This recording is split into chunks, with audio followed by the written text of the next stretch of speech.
Hello everyone, my name is Sagar and I hope you are doing well. In this video, we'll discuss about bad jobs. Okay, so let me open my notepad and we'll discuss about bad jobs. Alright, so what do you mean by bad jobs? Okay, so the simple answer would be here. This kind of an automatic process where if you have any heavy task, okay, that we want to run in background, without any intervention or something like that, so at the time we can use this batch. Okay, so let me show you one example of our batch. Okay, so let me go to quickly to our production, or no, let me show you from where you can see all the batch jobs and related information. Okay, so you can go to your inquiries here and there's a form called batch jobs. Okay, now this is your job ID, the status. Okay, let me see. So if you see, we have these status. Okay, withhold, we have canceling, we have waiting. Okay, so the question is, why do you want to put a batch job in withhold stage? Okay, so when you want to stop any batch job or you don't want a batch job for a specific period, so you usually put your batch job in your withhold stage. Okay, and waiting is one like where you want your batch job to be available in queue. Okay, for example, if I want to make this batch job to be run, so currently this is withhold, so you can say that it is kind of pause, or this is something unused batch job, like we are not using it. Okay, but if you want to use it, first of all, you can't simply run this batch job. Before running your batch job, you need to put it into waiting stage. Okay, so when you will put it in waiting status, okay, and then the system will seal this particular field, schedule start and date time. Okay, if that matches, it is going to run that batch job. Okay, now here also let me click here. Okay, so I think we have information about withhold, we have information about waiting, and yeah, executing. So when your batch job will run, at that time it will have the executing status. So for example, you can see these batch jobs are running at the moment. Okay, so error, so for example, you run your batch job and for some reason it got into error stage, so at that time the status will change to error. Okay, then you can go to your batch job history. I think here we don't have any history. Maybe let me check for this one. Okay, there might be, these are the older one. Okay, so their history might have been removed because we have a batch job cleanup as well. Okay, so this is about error status. Okay, ended is like when your batch job run completely successfully, so its status will change to ended. Okay, so for example, this one you can see. Okay, so these are the primarily main status, but sometimes you want to change or you want to cancel your batch job. So first of all, you will put it into your canceling status. Okay, for example, let's say, so usually you will put your executing batch job into your, let me go to executing. Yeah, usually the scenario is that when your batch job is executing, let's say if this batch job is taking good amount of time, maybe hours and hours, now you understand that there is some issue going with your system, then you want to change your batch job. So you can't directly put it into withhold or something like that. Okay, so if I will put it here something like that, it should give me an error. Okay, job status can't be. Okay, so first of all, I will need to change its status to canceling. Okay, so eventually it will go to its canceling status and then it will get cancelled. Okay, it sometimes may take some moment as well. Okay, and now there is also, okay, let me tell you one more information here. If you will open your batch job, sometimes your batch job, it remains in your canceling status only, so at that time you can come here and you can abort this process. Okay, now the first thing is that this abort process is not very much recommended, but sometimes we have a scenario where we need to do that. Okay, so so even before doing it, you need to read a Microsoft documentation as well, that when you should abort your batch jobs. Okay, and now let's see about our recurrence. Okay, so if you click on recurrence, you will always get this kind of wizard. Okay, So it simply means that if you, so for example, if you only want to run your batch job once, you can set your start date and time and your time zone and all good. Okay. But let's say if you want your batch job to be in recurrence available, for example, let's say you want to run it every hour, day, week, month, year, right? So all these functions and facility now we are getting. For example, you want to run this batch job every day. Okay. Let's say at 6, okay, change it to 00 and schedule it. Okay. And yeah, so this is about recurrence. Okay. And you can even see the next recurrence from your batch job form as well. Okay. Here this is the actual start date and time, etc, etc. If you want to save the history, yes, you can do it from here. So yeah, another thing is that this batch job history. Okay, so you can put your filter here. For example, let's say newest to oldest. Okay, so you can see the status has been changed to when. This is the batch job ID because it is nothing, it is just a history. Okay, this is your actual start time, end time, who created it, in which legal entity it is running. So this information are also helpful.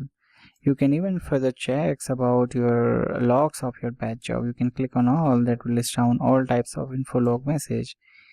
If you are only interested in error, warning and info, then you can check it from here. Okay. Alright, let me come back. So I've also told you about batch job history as well. That is also an important function, and from here you can see the parameters of your batch job. If you click here, so this is kind of a system batch job, so that's why I don't have parameter here, but instead of this, let me open any other. Okay, let me check this positive pay one. Okay, again I can go to batch job history and it will tell me all the information about this batch job. And let me go back again. I'll click here. Okay, here I don't have any batch task. Okay, interesting. Alright, let me try to show you in just 1 second here. I'm just trying to find a good batch job which can be a perfect example. Okay, anyway, let me schedule a batch job right away. So let me go to accounts payable and periodic task.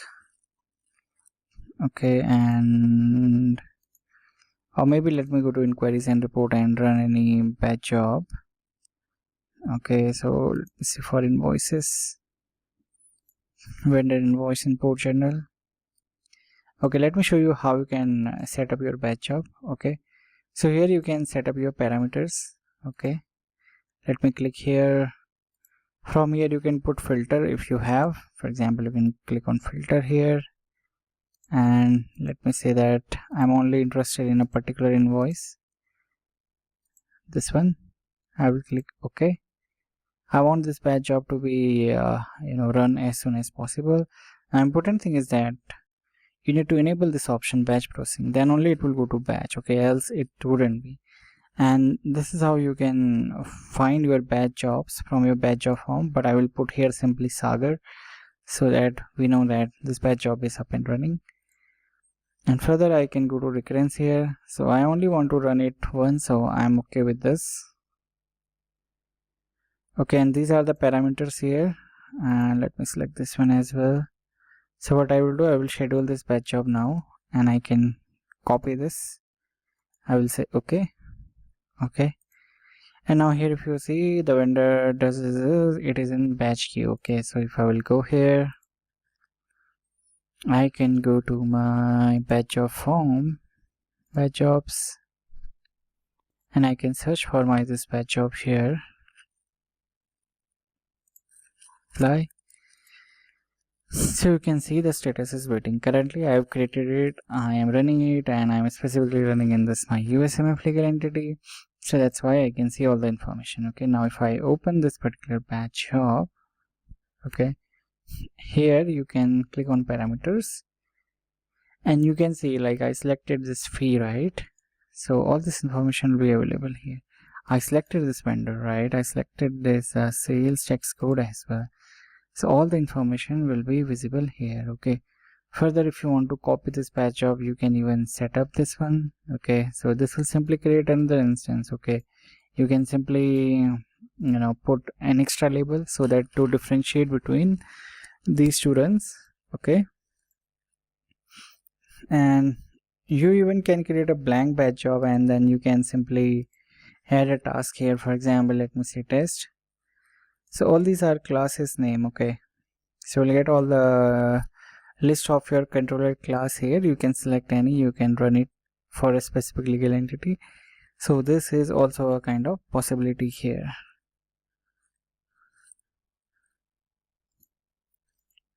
Okay, it is taking some time.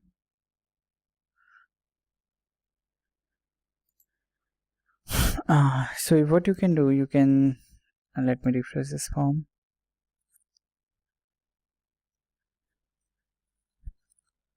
Okay, you can click on new. Okay, here you can give a description. I'm giving some random description here. You can add your task from here itself. So again, some random thing. From here you can select your classes. Okay, controller class, so that is something you can check with your developer. They will able to provide that. Okay, it is taking some time, so I will leave it blank. And we also have option of business event as well, and we can even set up the email and alerts, etc., in our batch jobs. So by the time it is loading, okay, it says you must fill company and all those things. So I haven't, I know. Okay, let me pick any random here. Select, and let me pick the company as that. Okay, I can click on my business event. Here I can say that I want to get information about my start date, end date. I can select that. Again, alerts are also here. You can set up alerts as well, and this will go to this particular user. And even when you are scheduling your batch job, so let me go to this batch job again. So here you have this option. When you click on your, not here, yeah, so when you click on this destination, so at that time you have option to set up the email as well. So you can click on your email, you can enter the email ID, CC, subject and format. For example, you want in CSV format, you may be interested in your PDF, XML, right? You maybe only want it available there, that's it. You can even save it to print archive as well, for printer as well, where you want to print. So we have a lot of setting in our batch jobs. So this was a short overview of our batch jobs in D365. Thank you for watching this video.